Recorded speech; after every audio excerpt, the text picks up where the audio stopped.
Several of you may have had the day off in celebration of Dr. Martin Luther King Jr. Day, but one local organization says on this day there is still work to be done. They tell our Simone Simpson that they're working every day, in fact, to bring to life Dr. King's dream for the country.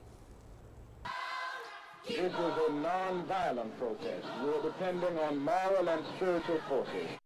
On Martin Luther King Jr. Day, people are reminded that this is not a day off, but a day on, where work still needs to be done so that everyone is seen, heard, and respected.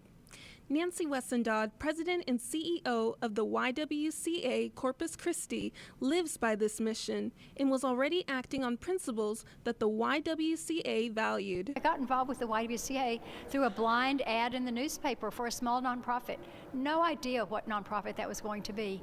And so I was very excited then when it was the YWCA. But she didn't know she would have a real-life example that would show her her purpose before arriving at the Y. Nancy was a student council member at her high school and was preparing her student organization's banquet when one of the students approached her. As we were leaving our meeting that day, one of the other student council members said to me, "Don't worry about me going to the banquet." And I said, "Why don't you want to go to the banquet?" And she said, "Black people aren't allowed to eat in any cafeterias or restaurants in town." Nancy was determined and refused to have anyone feel or be left out, so she tried to find a place in town that would host them. But the student was correct.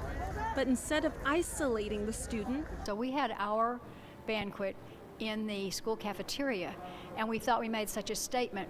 Years later, when I came to the YWCA, looking at the history, I found that at that same time in the 60s, women of the YWCA were handing out business cards all over town saying, "I am one among many who encourage you to open your business establishment to people of all color." YWCA's mantra is, "We are strong alone and we are fearless together." and that's exactly what Nancy and her former classmates were. The YWCA's mission is eliminating racism, empowering women, and bringing peace, justice, freedom, and dignity to all. And I think that really is part of what Martin Luther King Jr. stood for.